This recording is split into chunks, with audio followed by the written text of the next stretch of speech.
Assalamualaikum warahmatullahi wabarakatuh.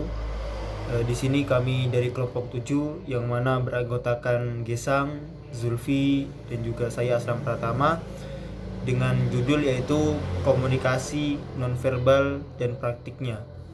Di sini saya akan mempresentasikan tentang pengertian komunikasi nonverbal serta jenis dan bentuk komunikasi nonverbal. Komunikasi nonverbal adalah semua isyarat yang bukan kata-kata. Pesan-pesan nonverbal sangat berpengaruh terhadap komunikasi. Pesan atau simbol-simbol nonverbal sangat sulit untuk ditafsirkan daripada simbol verbal.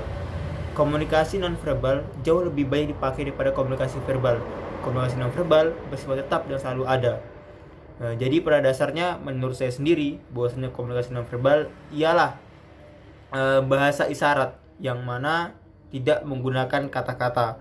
Walaupun dengan kata-kata biasanya juga tergabung dalam nonverbal juga verbal, seperti kata iya dengan menganggukkan kepala, itu termasuk. Oke, kemudian jenis atau bentuk komunikasi nonverbal.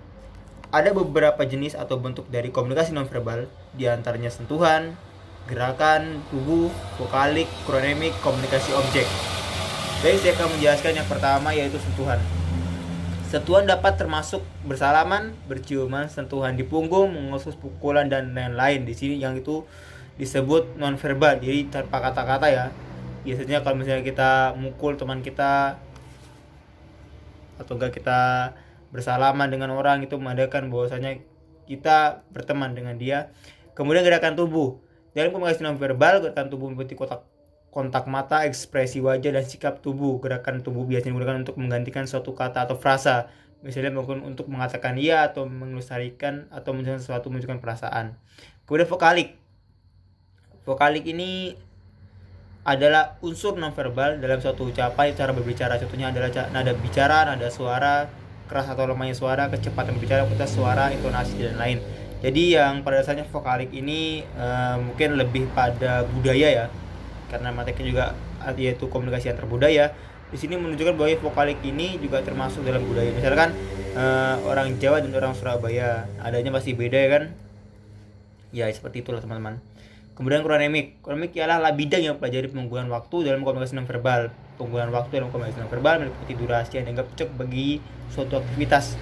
Baiknya aktivitas yang dianggap patut dilakukan dalam jangka waktu tertentu, serta ketepatan waktu.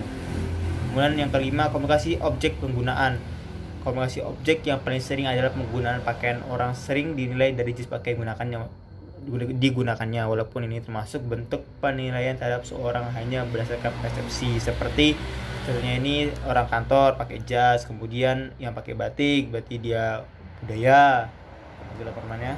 Mungkin itu presentasi dari saya. Kurang lebihnya mohon maaf. Wassalamualaikum warahmatullahi wabarakatuh. Nanti diberikan oleh teman saya yaitu Zulfi.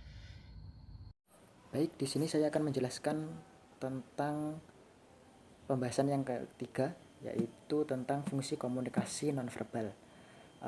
Di sini ada 5, yaitu yang pertama ada repetisi, yang kedua substitusi, yang ketiga kontradiksi, yang keempat komplement, dan yang terakhir aksentuasi. Di sini saya akan menjelaskan yang pertama dahulu, yaitu tentang repetisi, yaitu mengulang kembali pesan yang disampaikan secara verbal. Contohnya menganggukkan kepala ketika mengatakan iya dan menggelengkan kepala ketika mengatakan tidak. Yang kedua ada substitusi, yaitu menggantikan lambang-lambang verbal. Misalnya tanpa sepatah kata pun kita berkata, kita hanya menunjukkan persetujuan dengan menganggukkan kepala saja atau tidak setuju dengan menggelengkan kepala. Kemudian yang ketiga ada kontradiksi, yaitu menolak pesan verbal atau memberi makna yang lain terhadap pesan verbal. Contohnya seorang suami mengatakan bagus ketika dimintai komentar oleh istrinya mengenai baju yang dikenakan atau baju yang baru dibelinya tersebut, sambil matanya terus terpaku pada koran yang sedang dibacanya. Jadi matanya tidak melihat dengan orang yang diajak bicara. Kemudian yang keempat ada komplement. yaitu melengkapi dan memperkaya makna pesan nonverbal. Contohnya melambaikan tangan saat mengatakan selamat jalan. Jadi ini tadi hampir mirip sama repetisi, cuma kalau repetisi kita menyampaikannya dengan kata verbal dahulu, baru nonverbalnya. Kemudian kalau komplement ini kita nonverbalnya dahulu, kemudian baru kita menyampaikan verbalnya. Kemudian yang terakhir ini ada aksentuasi, yaitu menegaskan pesan verbal atau menggarisbawahinya. Contohnya jika ada mahasiswa membereskan buku-bukunya atau melihat jam tangan ketika jam kuliah berakhir, sehingga dosen sadar diri saat itu juga dan akhirnya menutup kuliahnya tersebut.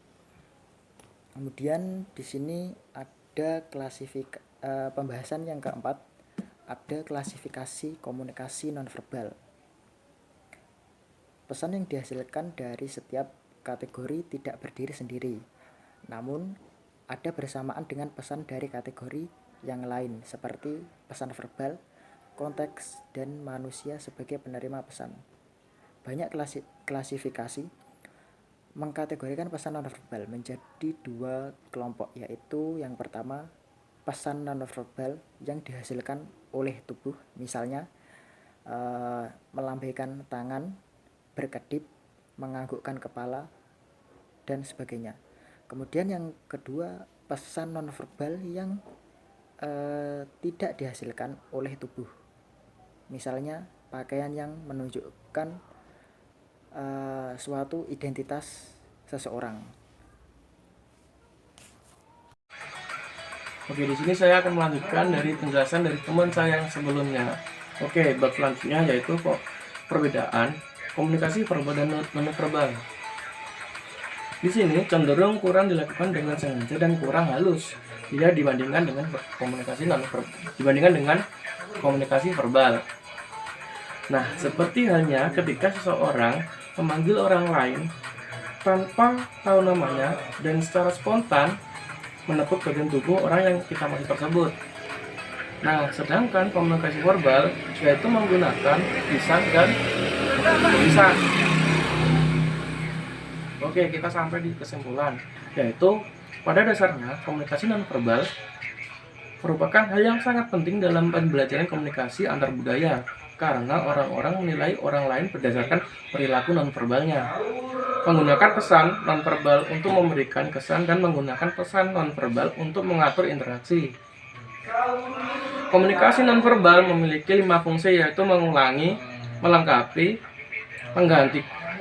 menggantikan perilaku verbal, untuk mengatur, dan untuk menyangka suatu peristiwa komunikasi. Perbedaan juga terlihat dari komunikasi verbal dan nonverbal itu. Komunikasi verbal adalah komunikasi yang menggunakan kata-kata, baik lisan maupun tulisan. Beberapa unsur penting dalam komunikasi verbal yaitu bahasa dan kata. Sedangkan komunikasi nonverbal adalah komunikasi yang pesannya dikemas dalam bentuk nonverbal, tanpa kata-kata, lebih pada ekspektasi. Maksudnya saya di sini lebih kepada ekspresi. Sebagaimana bahasa tubuh ialah salah satu aspek komunikasi nonverbal. Komunikasi nonverbal adalah komunikasi yang pesannya dikemas dalam bentuk tanpa kata-kata. Dalam hidup nyata, komunikasi nonverbal jauh lebih banyak dipakai daripada komunikasi verbal. Dalam berkomunikasi, hampir secara otomatis komunikasi nonverbal ikut terpakai. Karena itulah komunikasi nonverbal bersifat tetap dan selalu ada.